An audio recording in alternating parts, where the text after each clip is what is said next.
ఈ సమస్య ఏదైతుందో వ్యాపారస్తుల సమస్య తెలంగాణ ఉద్యమ కాలంలో మా భూములు మావే, మా ఉద్యోగాలు మావే, మా నీళ్లు మావే, కానీ మా వ్యాపారం మాదే అని మా నినాదం రాలే.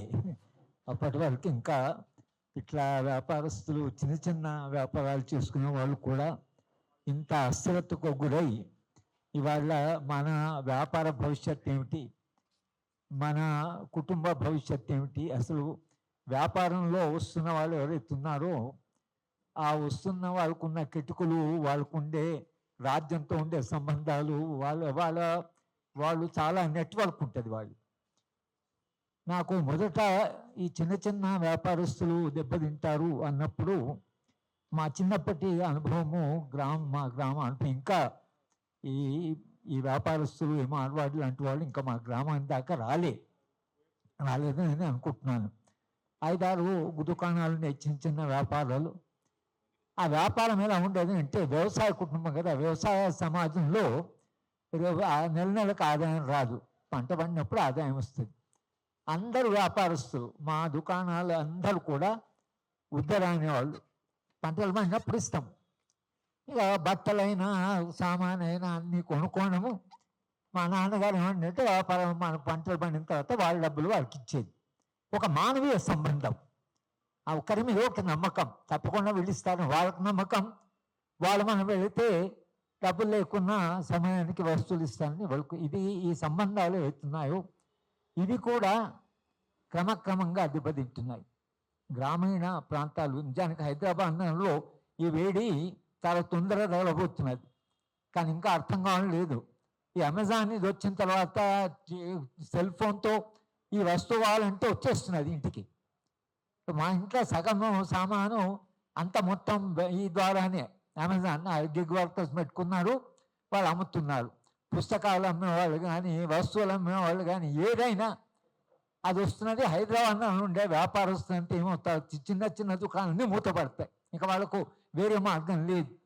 ఇది బిగ్ క్యాపిటల్ అంటారు. చాలా సంపద, చాలా పెట్టుబడి ఉన్న వాళ్ళు ఎప్పుడైతే వ్యాపారంలోకి వస్తారో అప్పుడు మన చిన్న వ్యాపారాలు బాగా దెబ్బతింటాయి. ఇది ఒక పెద్ద మార్పు వచ్చింది సమాజంలో. ఇప్పుడు మొత్తంగా నేను ఆర్థిక వ్యవస్థ వచ్చిన మార్పులు చెప్పడానికి ఇది సమయం కాదు, ఎప్పుడైనా సందర్భం వచ్చినప్పుడు మనం మాట్లాడుకోవాలి. కానీ చాలా పెద్ద మార్పు వచ్చింది. అయితే ప్రధానంగా మిత్రులు మాట్లాడుతా అని చెప్పారు, తమిళనాడులో ఈ వ్యాపారస్తులు, ఉత్తర భారతదేశం నుంచి వచ్చిన వ్యాపారస్తులు అక్కడ ఎక్కువ లేరు. ఎందుకు లేరంటారు, అస్తిత్వం అనేది ఏదైతుందో తమిళనాడులో వాళ్ళ అస్తిత్వం ఏదైతుందో అది చాలా బలమైన అస్తిత్వం. మన తెలంగాణ రాష్ట్రం వచ్చిన తర్వాత టిఆర్ఎస్ పార్టీ అది భారతీయ రాష్ట్ర సమితి అయినప్పుడు లేదా అవుతున్న సందర్భంలో తెలంగాణ అస్తిత్వం ఏమైందని నేను ఒక వ్యాసం కూడా రాశాను. ఏమైంది మన తెలంగాణ వాళ్ళకి? ఇంత తెలంగాణ అని పోరాటం చేస్తే తెలంగాణ వచ్చిన తర్వాత మీరందరూ ఉద్యమంలో పాల్గొన్న ఉద్యమానికి సానుభూతి తల్లి కూర్చున్న వాళ్ళందరూ కనుక ఎవరో వచ్చి మన వ్యాపారాన్ని లేదా మన భూములని, మన సంపదని, మన ఆస్తులని వాళ్ళు వస్తున్నప్పుడు ఒక వాదన ఏమిటంటే భారతదేశం ఒకటే దేశం కనుక ఎవరైనా ఎక్కడికైనా పోవచ్చు. ఆల్రెడీ భారతీయ జనతా పార్టీ నుంచి నేను ఒక మిత్రుడు అదేంటే అసలు ఎవరైనా ఎక్కడైనా వ్యాపారాలు చేసుకోవచ్చు, భారతదేశం ఒకటే దేశం కదా అని అంటున్నాడు. అది నిజమే, కానీ అందరి వ్యాపారస్తు సమానంగా లేదు కదా, అందరికీ సమానమైన పెట్టుబడి లేదు కదా, అందరికీ సమానమైన రాజకీయమైనటువంటి మనకు ప్రభావం లేదు కదా. ఇది మనం లేకపోతే మీరు దేశం ఒకటే ఎక్కడైనా అంటే తెలంగాణ కొడుకు ఎందుకు పోరాటం చేసినట్టు? దేశంలో తెలంగాణ భాగమే కదా, పక్కకు తెలంగాణ మాట్లాడేవాళ్ళే కదా, వాళ్ళకు వ్యతిరేకంగా కూడా మనము లేదు మీరు చక్రం జరపడానికి వీలు లేదు, మీరు పోవాల్సిందే మా రాష్ట్రం మాది, మా పాలన మాది అని మనం పోరాటం చేసినాం కదా. మరి ఎందుకు చేసినట్లు? దేశం ఒకటే అన్నప్పుడు తెలంగాణ ఒక దేశంలో భాగమైనప్పుడు ఒక ప్రాంతం, నేను వెనుకబడిన ప్రాంతాన్ని మా వెనుకబడితానానికి రాజ్యాధికారం కావాలి, ఒకవేళ మా వాళ్ళే అధికారంలోకి వస్తే మా ప్రాంతం బాగుపడుతుందని దాని మీద కదా మనం పోరాటం చేసింది. అయినప్పుడు తెలంగాణ వెనుకబాటుతనకు పోరాటం జరిగితే తెలంగాణలో ఉండే వ్యాపారస్తులు, చిన్న చిన్న వ్యాపారస్తులు, వాళ్ళు తెలంగాణలో భాగమే కదా. అట్లా కాస్త చిన్న వ్యాపారాలు చేస్తూ ఎవరైతే తమ కుటుంబాన్ని నడుపుకుంటున్నారో ఆ వ్యాపారస్తులు దెబ్బతింటే తెలంగాణ దెబ్బతింది అన్నప్పుడు కింది వారు దెబ్బతిన్నప్పుడు ఆ ఫీలింగ్ లేకపోతే చులక మనకు తగలకపోతే ఎందుకు పోరాటం చేసినట్లు తెలంగాణ కొరకు? అంటే అస్తిత్వం అనేది కేవలం ఏదో తెలంగాణ రాష్ట్రం కావడమే కాదు, తెలంగాణలో ఉండే అన్ని వర్గాలు అన్ని రకాల వాళ్ళే వెళ్తున్నారు, అందరికీ ఒక భద్రత, అందరికీ ఒక మెరుగైన జీవితం అని కదా, మనుషులు కదా అంతిమంగా కౌంట్ అయ్యేది. మన వ్యాపారాలు దెబ్బతింటున్నప్పుడు, మన వ్యాపారాలు ఇక నడుస్తాయిలోనే పెద్ద పెట్టుబడి మన రాష్ట్రానికి వచ్చినప్పుడు మరి ఈ వ్యాపారస్తుల సంగతి ఏమిటి? మన భవిష్యత్తు ఏమిటి? ఈ వ్యాపారాలు పోతే మనం ఏం చేసుకోవాలి? మన తరతరాలుగా ఇదే వ్యాపారం చేస్తున్నాం. మా ఊళ్ళో 5-6 షాప్స్ ఉన్నాయి. వాళ్ళ పిల్లలు రామలింగం అని మా క్లాస్మేట్ ఉండేవాడు. ఆయన హై స్కూలు ఇంకా పూర్తిగా కాకముందే ఆ తండ్రి అన్న బాగానే అవుతున్నాడు మీ అబ్బాయి అంటే, మాకెందుకయ్యా చదువు, మా వ్యాపారం చేసుకుంటే వాడు మా వ్యాపారం కోసం వ్యాపారం తీసుకుపోయాడు అబ్బాయిని. ఇంకా వేరే ఉద్యోగాలు కూడా రాలే చాలామంది. ఇంకా పిల్లలు తమ వ్యాపారం చేసుకుంటారని వ్యాపారంలోకి తీసుకెళ్ళారు. ఇవాళ పరిస్థితి ఏమవుతుందంటే మన దుకాణము మన వ్యాపారం నడుస్తుందా నడవదా ఈ అశ్రద్ధ వచ్చింది. నేను ఆ మధ్యన ఔరంగాబాద్ వెళ్తుంటే ఒక ట్రైన్లో ఒక వ్యాపారస్తుడు నా పక్క కూర్చున్నాడు. చిన్న వ్యాపారమే. అంటే మీ వ్యాపారం ఎట్లా నడుస్తుంది అని అడిగాను. అంటే ఆయన చాలా విచిత్రంగా చెప్పాడు. సార్ ఈ లక్ష్మి అని ఉన్నది కదా చెప్పుల చిత్రాలు సార్, ఆమె ఎవరి దగ్గర ఉంటుందో ఎక్కడ పోతుందో ఎంతకాలం మా ఇంట్లో ఉంటుందో తెలియదు. మీది సరస్వతి, ఆమె మీ దగ్గర ఉందంటే మీకు ఈ జీవితం అంతా జ్ఞానం ఉంటుంది. మాది అట్లా కాదు. మా బతికి ఎట్లా అంటే ఎప్పుడు నడుస్తుందో ఎప్పుడు ఏమవుతుందో, లాభం వస్తుందో నష్టం వస్తుందో, నడుస్తుందో నడవదో, ఈ అస్థిరత. అంటే ఈ దుకాణం నడుస్తుందా లేదా లేదా ఈ వ్యాపారం నడుస్తుందా లేదా అని ఒక అస్థిరత వచ్చింది. అది ఇప్పుడు వాళ్ళ మొదటిసారిగా మీరందరూ కలిసి ఇది ఏదైనా మనం చేయాలి, లేకపోతే మన భవిష్యత్తు ఏమిటనే ఆందోళన మిమ్మల్ని నన్ను ఇక్కడ తీసుకొచ్చింది. మిత్రులందరూ కలిసి దీని గురించి తప్పకుండా, ఎందుకంటే వ్యాపారంలో ట్రేడింగ్లో చాలామంది ఉన్నారు. ఎందుకంటే ప్రతి గ్రామంలో 5-6 కుటుంబాలు ఉన్నా కూడా మొత్తం తెలంగాణలో వ్యాపారస్తుల సంఖ్య లక్షల్లో ఉంటుంది. వీళ్ళు దెబ్బతిన్నారు అనుకోండి, ఎక్కడ పోవాలి వీళ్ళు? ఈ ప్రశ్న వస్తున్నది. మార్వాడీలు అని కాదు, ఆ ఉత్తర భారతదేశం నుంచి వచ్చే మార్వాడీలకు ఏదైతుందో వాళ్ళు ఒక భావజాలంతో వస్తారు. వాళ్ళకు లాభాలు ఎట్లా చేసుకోవాలని తెలుసు, వాళ్ళ రాజకీయ నాయకులను ఎట్లా నడపాలని తెలుసు, అది పిన్న డిపార్ట్మెంట్లను ఎట్లా ప్రభావం వాళ్ళకి తెలుసు. చాలా కిటుకులు వాళ్ళు, ఎందుకంటే చాలా కాలంగా వ్యాపారాలు చేస్తున్నారు. వ్యాపారాలు చేస్తూ వాళ్ళకి మొత్తం కిటుకులు తెలుసు. మన వ్యాపారం చాలా సింపుల్. మన వ్యాపారం పెట్టుకున్నామా, మనకు వచ్చే కాస్త లాభంతో కుటుంబం నడుస్తున్నది. కానీ గ్రామంలో ఉండేటువంటి సంబంధాలు అన్నీ మారిపోయాయి. ఇప్పుడు పట్టణం షాద్నగర్లో ఈ మార్వాడి కూడా చాలా, మేము చిన్నప్పుడు కాదు మాకన్నా ముందు నుంచి వచ్చారు. మా గ్రామస్తులు కొందరు వచ్చారు. వస్తే మార్వాడీలు అయితే మన షాద్నగర్లో చాలా, అంటే వాళ్ళు అన్న ఆ వ్యాపారస్తులు వేరు ఈ వ్యాపారస్తులు వేరు. అప్పుడు ఆ వ్యాపారస్తులు కొన్ని విలువలు కొంత ఉండేది. అబ్బో ఇప్పుడు వచ్చిన వాళ్ళు కొత్త తరం ఏదైతుందో చాలా కష్టమైన తరం అని చెప్తున్నారు. వీళ్ళు అట్లా కాదు, పాత తరంలా కాదు. ఇప్పుడు మాట్లాడుతుంటే అందరికీ అర్థమైపోయింది ఏంటంటే ఈ వస్తున్న తరము చాలా స్వార్థమైన తరం. అంటే ఇక వాళ్ళు ఎవరైనా అమ్ముడు కానీ ఏమైనా కానీ ఇక అప్పులు ఇచ్చారనుకోండి, వెనకటికి అప్పులు ఇస్తాయా తీరులు అంటే పోయిన సంవత్సరం నువ్వు వచ్చే సంవత్సరం ఇవ్వనొచ్చు. ఇప్పుడు అట్లా కాదు, గుండాలం పెట్టి బెదిరించి అది అప్పులు వసూలు చేయడంలో మా రవి ఇక్కడ కూర్చున్నాడు. వ్యాపారస్తులు అప్పులు తీసుకున్నప్పుడు, ప్రైవేట్ అప్పులు తీసుకున్నప్పుడు రైతులు ఆత్మహత్యలు చేసేదాకా అది పోతున్నది. కనుక ఇవాళ మనం ఈ చిన్న వ్యాపారం ఏదైతుందో ఈ వ్యాపారస్తులని ఈ వ్యాపారాన్ని కాపాడుకోండి ఎట్లా. ఇవాళ తెలంగాణ ప్రభుత్వాన్ని మనం అడుగుతున్నది ఏంటంటే, తెలంగాణ రాష్ట్రం కొరకు మనం పోరాటం చేసింది అన్ని రంగాల్ని కాపాడుకోను కొరకని, ఇక్కడ ఉన్నటువంటి తెలంగాణ వాళ్ళు ఎవరైతున్నారో కాస్త మెరుగైన జీవితం కొరకని మనం రాష్ట్రం కొరకు పోరాటం చేసాము. రాష్ట్రం వచ్చింది. ఇవాళ మీ సమస్య ముందుకు వచ్చింది. మన వాళ్ళ ప్రభుత్వాన్ని అడుగుతున్నామంటే మరి మా సంగతి ఏమిటి, మా భవిష్యత్తు ఏంటి, మా వ్యాపారం సంగతి ఏంటి? ఎవరో వచ్చి ఇక్కడ వ్యాపారం పెడుతున్నారు, వాళ్ళకు పెద్ద పెట్టుబడి ఉంది, వాళ్ళకి చాలా లింక్ వేస్తున్నాయి. వాళ్ళు చేసినప్పుడు చిన్న వ్యాపారస్తుల, తెలంగాణలో చిన్న వ్యాపారస్తుల భవిష్యత్తు ఏమిటి? ఇది మనం వల్ల ఇక్కడ అడగడానికి వచ్చాం. ఈ వ్యాపారాన్ని కాపాడతారా లేదా? స్థానికులు ఏ వ్యాపారం చేస్తున్నారో ఆ స్థానికుల వ్యాపారాన్ని వాళ్ళని కాపాడతారా లేదా? రాజ్యము లేకపోతే స్టేట్ ప్రభుత్వాలు ఏవైతున్నాయో అవి ఇప్పుడు ఏం పాత్ర నిర్వహించాలనేది పరిష్కార మార్గం. పరిష్కార మార్గం ఏంటంటే ఈ వ్యాపారస్తులు ఎవరైతే ఈ ప్రాంత వ్యాపారస్తున్నారో వాళ్ళని రక్షించడం ఎట్లా, ఆ వ్యాపారాన్ని కాపాడడం ఎట్లా. మీరు జిఎస్టీ తీసుకొచ్చారు, జిఎస్టీ వల్ల ఏమైంది, అది సెంటర్కి వెళ్ళిపోయింది, అక్కడి నుంచి వేస్తాడు. ఇక్కడ ఉంటే మన రాష్ట్ర ప్రభుత్వంతో ఒకవేళ ట్యాక్స్లు ఎక్కువేస్తే ఇది చాలా కష్టమైన పోరాటం చేయొచ్చు. ఇప్పుడు అది పెద్ద పోరాటం, అదే రాష్ట్ర దేశవ్యాప్తంగా పోరాటం. అంటే మొత్తంగా అధికారం అంతా కేవలం సెంట్రలైజ్ అయిపోయింది. ఇక్కడ రాష్ట్ర స్థాయిలో నిర్ణయాలు తీసుకునే అధికారమే తగ్గిపోయింది. అయినా మన వాళ్ళ వెనుకబడిన ప్రాంతంలో ఉండేటువంటి వ్యాపారస్తులు కానీ, మీరెందుకు ఒక వ్యాపారమే కాదు, మన చేతి పరిశ్రమలు ఏమయ్యాయి, మా గ్రామాల్లో ఉండే చేనేతి పనుల వాళ్ళు ఏమయ్యారు, నూనె తీసే వాళ్ళు ఏమయ్యారు, అసలు కుమ్మరి వాళ్ళు ఏమయ్యారు, ప్లాస్టిక్ వచ్చింది కుమ్మరి వాళ్ళందరూ కోల్పోయారు. ఇక చేనేత కార్మిక సమస్య మాకు చెప్పడానికి వీళ్ళు ఎన్ని ఆత్మహత్యలు జరిగాయి. ఒక్క రంగం కాదు, అన్ని రంగాల్లో ఒక పెద్ద సంక్షోభం వచ్చింది.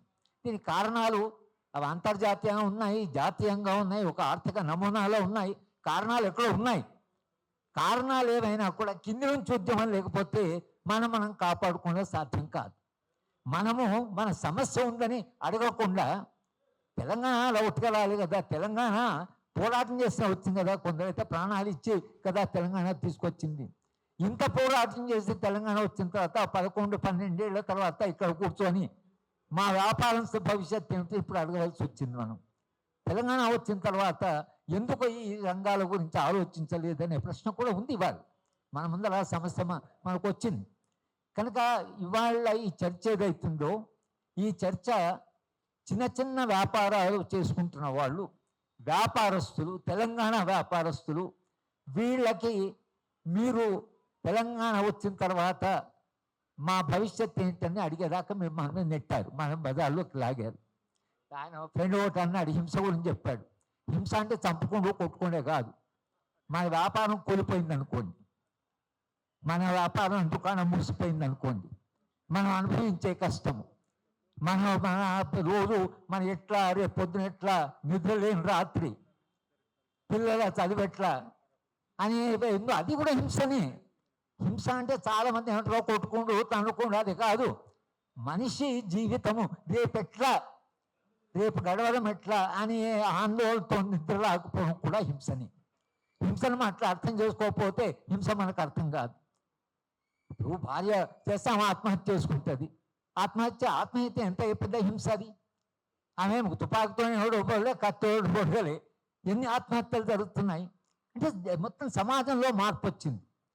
సో మనము అడగవలసిన సమస్య ఏంటంటే, నేను అనుకోవడం, మీరు ఇక్కడ మీటింగ్ పెట్టారు, కానీ మీరు ఏ ప్రాంతంలో పనిచేస్తారో, ఏ గ్రామాల్లో లేకపోతే ఎక్కడ పట్టణాల్లో పనిచేస్తున్నారో, అక్కడ మీ చుట్టూ మీతో ఇంతకాలంగా నిరంతరంగా ఒక స్నేహపూరితంగా ఉన్నటువంటి వాళ్ళకి చెప్పాలి మనం.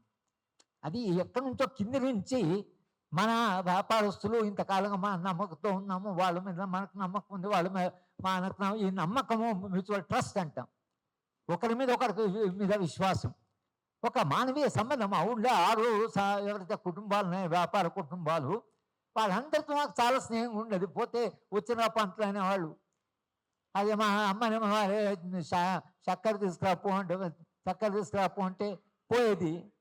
చక్కెర తీసుకున్నాక మా అమ్మాయి డబ్బులు తర్వాత ఇస్తామని చెప్పంటే, డబ్బుల తర్వాత సరే రేపు ఇత్తులు కానీ వచ్చినప్పుడు ఇత్తులు కానీ. ఈ నమ్మకం ఏస్తుందో ఇవాళ ఉందా? అది ఎవరైనా మీరు మీ వ్యాపారంలో ఎవరైనా తర్వాత మీరు అంటట్లేదు తర్వాత ఇస్తామని వాళ్ళు అంటే, ఈ మానవ సంబంధం ఏదైతుందో అదే మీకు వాళ్ళ పెద్ద వనరు. మీకుండే పెద్ద వనరు ఏంటంటే మన వ్యాపారం, మన గ్రామంలో ఉండే ఇవన్నీ కూడా ఎవరో వాళ్ళు వస్తున్నారు, వాళ్ళు చాలా పెద్ద పెట్టుబడితో వస్తున్నారు. ఇక్కడ మీ దుకాణాన్ని ఈజీగా కొనేస్తారు. మేము 10 లక్షలు అంటే 20 లక్షలు ఇస్తాడు. దుకాణం పోయిన తర్వాత మనకు అర్థమవుతుంది. భూములు అంతే అయినాయి కదా, 10 లక్షల వరకు రైతు 10 లక్షలు వస్తున్నాయనే వరకు 10 లక్షల భూమి పోయింది. ఆ 10 లక్షలతో వ్యాపారం చేయండి, మీకు తెలియదు ఏం చేయాలో. 10 లక్షలతో మొత్తం నిండా మునిగిపోయారు. కనుక ఇది సమాజంలో చాలా పెద్ద సంక్షోభం ఉంది. అది మీ దాకా అది వచ్చింది. వాళ్ళ ఏమిటి సమాజం జరిగిందంటే, మనిషి మీద విశ్వాసం లేకపోవడము, పెద్ద పెట్టుబడి ఉన్నవాడు చిన్నవాడిని కంప్లీట్గా మింగడం. ఇది వాళ్ళ దేశవ్యాప్తంగా సమాజ వ్యాప్తంగా జరుగుతున్నది. అది వాళ్ళ మన అనుభవంలో కూడా వచ్చింది. కాబట్టి ఈ విషయాలంతా కొత్త సమస్య కొంత మనం అర్థం చేసుకుంటూ ప్రజలని మొబిలైజ్ చేయడం. ఇప్పుడు కండక్టర్లు సమ్మె చేశారు. కండక్టర్లు సమ్మె చేసినప్పుడు నన్ను కూడా రమ్మన్నారు. నేను మీకు కష్టం ఉన్నదని రోజు మీరు బస్సులో టికెట్లు ఇస్తున్న ప్రయాణికులు ఎప్పుడని చెప్పలేదు సార్. ఏం చెప్పలేదు. ప్రయాణికులకు రోజు మా కండక్టర్కి సమస్య ఉందంటే మీకు ఎంత సపోర్ట్ ఉండేది బయట సమాజంలో.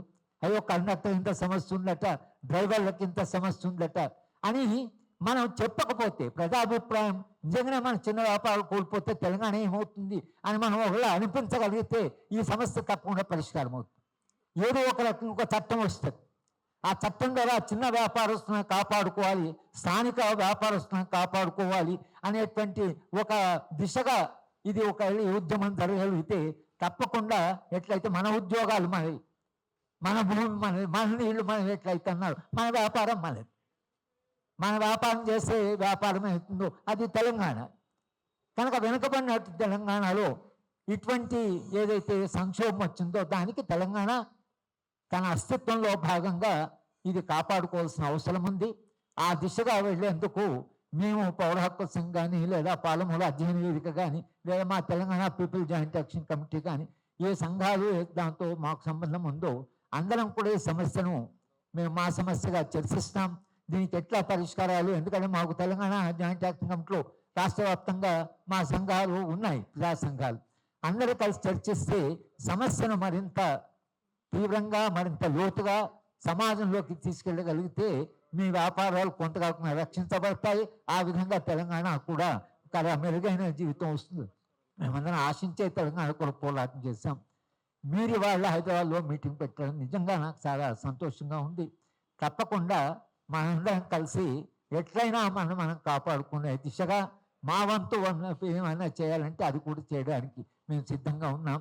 మీరు మమ్మల్ని పిలిచినందుకు మీ అందరికీ కూడా నేను ధన్యవాదాలు చెప్తున్నాను. అసలైన తొలి వెలుగు. ఫాలో వాట్సాప్ @తొలి వెలుగు అఫీషియల్.